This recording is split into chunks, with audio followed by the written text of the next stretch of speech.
When Nate invited me to do this intro, I was super excited because I was like, oh my God, that's so true. And maybe I felt a touch of, why didn't I think of that? It's because, this intersection between literature and humor, it's like once you see it, you can never really unsee it. Because frankly, a lot of these great books, the so-called great books of literature, you can legitimately describe them as funny. Aquinas is funny. Montaigne is funny.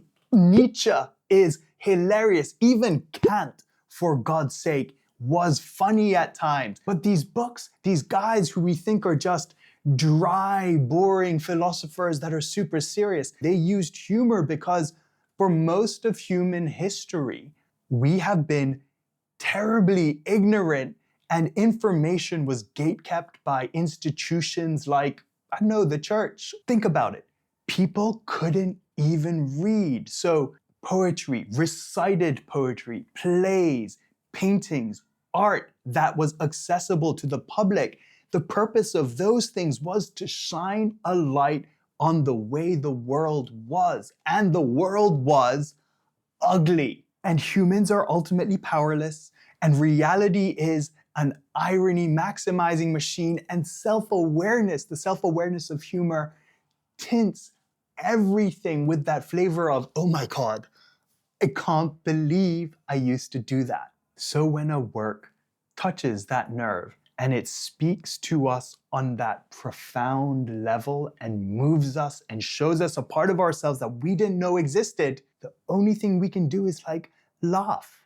It's the nervous laughter of the divine. Anyway, you can find me on Substack, YouTube at Nagata Show. I'm sure Nate will put links down below.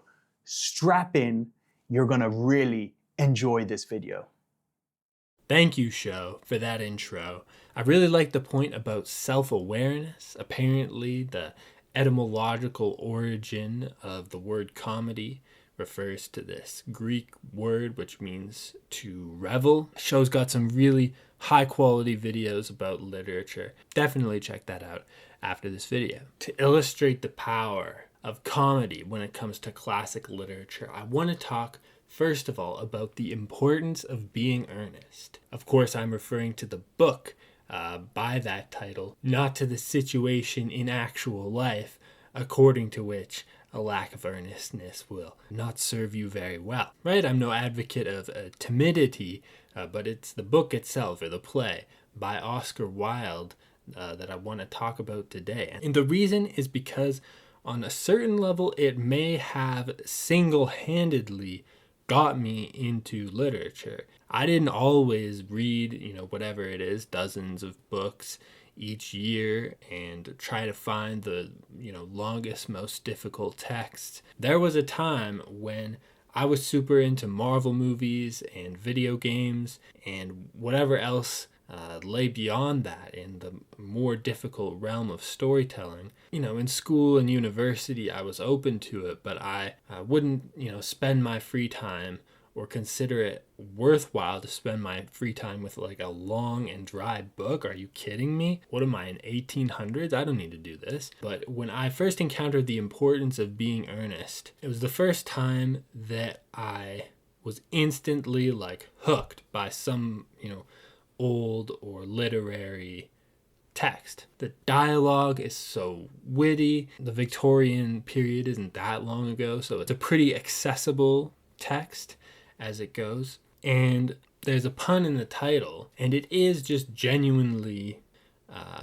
rib tickle. The importance of being earnest follows one Algernon Moncrief, who is a friend of a fellow named Ernest, and basically they encounter these two love interests, Gwendolyn and Cecily, and for some reason both of these women are adamant that they will only marry a man who is named Ernest, and hence the pun in the title. It refers both to the importance of being earnest, the adjective, and also to have the name Ernest, which I guess only one of them does, and it's been a while since I read the play, but I think somehow with his birth certificate, somehow the other guy finagles his way into being Earnest as well. In the end. And it's a great critique of Victorian society, right? All the whatever stuck up high and mighty morals of the English high society is satirized in this brilliant play. And yeah, so I just can't stress enough the importance of reading, the importance of being earnest. You don't actually have to be earnest though. That's up to you. Okay.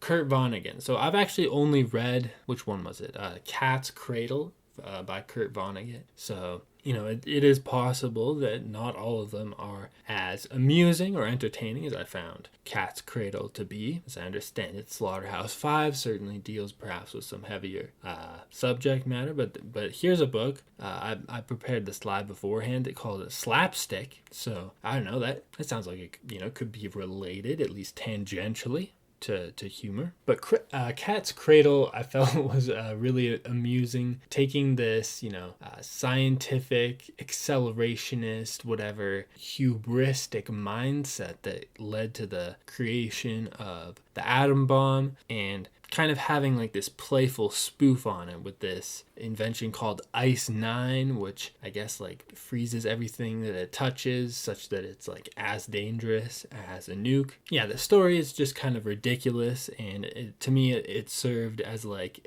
a cartoonish exaggeration of the mindset of like these 20th century tech bros or whatever trying to end the world with their military technology. Yeah, and using humor to critique that from what I can remember. Again, it's been a while since I read that one too. You got to shout out the humor in Shakespeare as well. I haven't read every Shakespeare play, so I'm sure there's other examples among his comedies of some really amusing stuff. But two of my favorite Shakespeare plays, at least so far, are As You Like It and All's Well That Ends Well. I think As You Like It is, pretty readily considered a humorous story. Everything kind of turns out the way that the heroes and the audiences are probably hoping for, and I think there's an element of like almost sarcasm or humor in Shakespeare's depiction of these romances and things turning out in the main character's favor, maybe with a hint of like, this isn't realistic, this isn't how it would really go, but especially like just the banter of Rosalind and different things going on in that play. It's I think uplifting and very worthwhile and enjoyable in general, and it's probably going to put like some kind of smirk or smile on your face throughout that story. But All's Well That Ends Well, which is a little bit more of like a serious seeming story. It doesn't end like quite as happily. It has a bit of like a bit of a darker tone to it. But I found the premise of the story both like really humorous, but also like really touching and beautiful in what its main character did. So the premise of this story, I think her name is Helena or Helen or something, and she is in love with this guy Bertrand or something like that, who is a noble. So he's like way out of her league. They're not supposed to, intermarry. And through like some series of events, she gets to have her pick of the noble men to marry.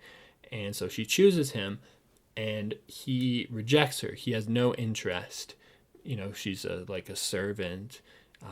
He's way out of her league. And there's a line of dialogue where he says, only if, and then he lists some obscene circumstance that's never ever going to happen, completely unlikely scenario. Only when that day comes will I marry you. And in the rest of the play, Helena turns into like a mastermind strategist and jumps through all these hoops to make this absurd scenario that he referred to actually come to pass. And it reminded me of like watching an anime or something where they set up like this impossible villain that, Naruto or whoever, Fairy Tail, is never going to defeat. And you're like, man, how's he going to get out of this one? And then there's just this elaborate, like, inspiring determination from the main character to overcome the odds. And that's kind of what it felt like Helena did in this play. And there's a sense in which that's kind of humorous because the scenarios that lead up to that, I think, are quite ridiculous, quite unlikely that it would turn out that way. And I think because Shakespeare's language is now to us a little bit antiquated, and it's hard, or at least it's hard without some effort to really get into the psychology of the characters, sometimes it can be lost on us just how silly and humorous some of these situations are. Next is Thomas Aquinas. As Sho mentioned earlier, I think this should go without saying. Diogenes the Cynic. So I'm sure you've seen like YouTube videos about this. This is a guy, by the way, who lived in the barrel or the bath or the big tub or whatever. And he was like a homeless philosopher, homeless I think by choice. And there's all kinds of anecdotes about his basically his snarky aphorisms that he would, and his witty comebacks for when people will question him about his strange lifestyle. A famous one is when he was like suntanning, and Alexander the Great heard, from far and wide of his antics, and so he came to see Diogenes because he was like curious about this guy. He liked what he heard, so he goes up to Diogenes and he's like, "Hey man, it's me, Alexander the Great, the most famous guy. I've heard some cool things about you. You seem like a pretty chill guy. What can I do for you?" And here's the most rich and powerful man in the world, offering to do him a favor. And Diogenes' response is, "You can step out of my sunlight." And yeah, there's all kinds of anecdotes like this. I guess they would be what in this Oxford Classics book, compiled a lot of them. I think I probably mentioned Rabelais and Gargantua and Pantagruel in an earlier episode, but there's also an episode in that book that talks, and I think this is mostly a fictional account of Diogenes in some of his antics in that book, and I think, combining the real-life historical figure of Diogenes, the subversive guy, with the humor and the wit of a Rabelais, I think that makes for a very, very entertaining episode. The Master and Margarita. So this one's also like a heavier story as well in places. I just watched like a YouTube lecture, I think by like some Russian artist or something, who explained how this is kind of like a sequel to the story of Faust, and it's a much more pessimistic, sad sequel with like premonitions of the destruction of the Second World War. So there might be a limit to the humor in this book. However, as you can see from the title, there is a talking cat. Well, I guess the title the cover doesn't show him talking, but you'll just have to take my word for it. The cat does talk. I mean, it kind of shows him talking. He's got like a devil's tongue there. That's very fitting. And yeah, there are some sadder, darker, grimmer, more serious philosophical moments in this novel as well. But there's an element of satire, right? Like critiquing the Russian intelligentsia that Bulgakov is doing here, and there's also like just a lot of antics from the character of Voland, the devil character, as well as his cronies, his minions and stuff, including this cat, causing a bunch of trouble and doing all kinds of antics. Some of which are really entertaining to read. It's kind of like the catharsis of watching like a bull in a china shop type of thing, where you get to just observe this, otherwise prim and proper society being absolutely just like torn apart and decimated by these characters who do not care about the rules of this world. And I think that's a really liberating possibility with art and storytelling to, describe like what would you do in the world if there were no limitations of money or decorum or whatever else, so that you could actually do some cool stuff, or destroy somebody's apartment that you didn't like, as the case may be. Okay, so lastly, we've got Nezami Ganjavi's Layli and Majnun. So on some level, at a first glance, this is not a comedic story. This is a love story, and although that is like a happy topic, it's also sort of serious, and it doesn't end happily exactly, not on paper, but with this principle of exaggeration. The way that Majnun, or literally madman, this poet who falls in love with Layli, the way that he feels is so magnificently and beautifully exaggerated and taken to the extreme that A, it makes for an entertaining story, and B, there is one level on which it is kind of funny. There's also a level on which it's beautiful and tragic and sweet, but there's an episode in the story where Majnun, with the help of like one of his noble friends, proposes to actually go to war with Layli's family to take her as his wife by force. The premise of the story is that her family disapproved of their marriage, so they couldn't be together. Majnun went out in the desert to write songs about his feelings about this. And given the opportunity to go to war against Layli, he actually takes this opportunity, even though that's like, whoa, bro, like that's not a good idea, right? Like, I don't know if that would get into her good graces to go like, killing her family and stuff. And it's exactly that conflict that Majnun then proceeds to struggle with as it recounts like this epic battle, and actually a series of battles that constitute this entire war that he has because of his love for Layli. And he goes back and forth between like actively participating in the fighting and lamenting the destruction of his actions. And he keeps going back and forth about this to like the extreme of, being militaristic and like actually like physically hurting and killing people to get to Layli, and the opposite of extreme of like some battles he's just a complete pacifist and he refuses to participate in the violence that he initiated. And then he finally wins the war, him and his allies, and when confronted with Layli's family and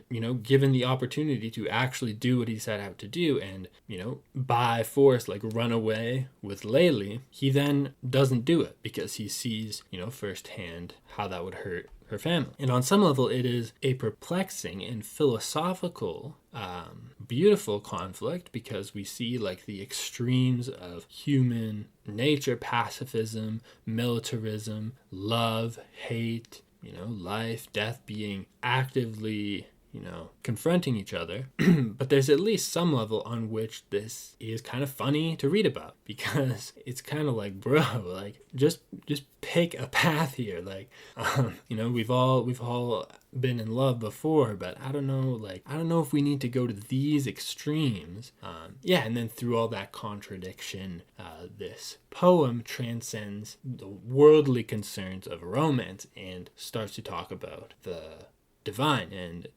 divine love. Very brilliant stuff. I don't know if that's the funniest book there is, but almost a little bit like All's Well That Ends Well. It's like the determination of this character to the point where it's ridiculous. I think of the character of Naruto, if you're familiar with that, like determined to live up to his goals, even if they're like impossible. There's a sense in which, at the very least, that's gotta like put a smile on your face. I would only believe in a God that knew how to dance. And when I saw my devil, I found him serious, thorough, profound, and solemn. It was the spirit of gravity. Through him all things fall. It is not by wrath, but by laughter that we kill.